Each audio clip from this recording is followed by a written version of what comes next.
న్యాయవాదుల రక్షణ కోసం ప్రత్యేక రక్షణ చట్టం ఏర్పాటు చేయాలని న్యాయవాదుల కేంద్ర ప్రభుత్వ additional standing counsel member Narsimh Goraju Naresh Kumar demand చేశారు. మేడ్చల్ జిల్లా మేడిపల్లిలోని ఉప్పల్ కోర్ట్ కాంప్లెక్స్ న్యాయవాదుల సంఘం ఆధ్వర్యంలో భారీ ర్యాలీ నిర్వహించారు.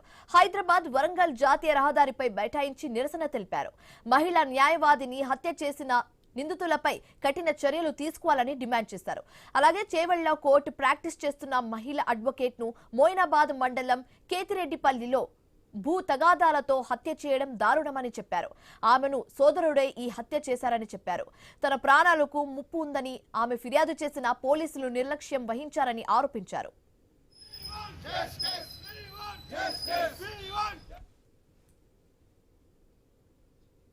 మా సోదరి న్యాయవాది స్వప్నను దుండగులు అత్యంత దారుణంగా గొడ్డలతో చంపడం జరిగింది.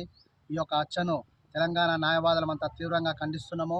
ఈ యొక్క హత్యకు నిరసనగా ఈరోజు మేడిపల్లి ప్రాంగణంలోని ఉప్పల్ కోర్ట్ కాంప్లెక్స్ నందు న్యాయవాదులమంతా విధులు బహిష్కరించి జాతీయ రహదారి వరకు ర్యాలీ తీయడం జరిగింది. ఆ యొక్క స్వప్నకు న్యాయం జరిగే వరకు న్యాయవాద లోకమంతా ముందుకు పోయి రాష్ట్ర ప్రభుత్వం మీద ఒత్తిడి తీసుకొస్తాము.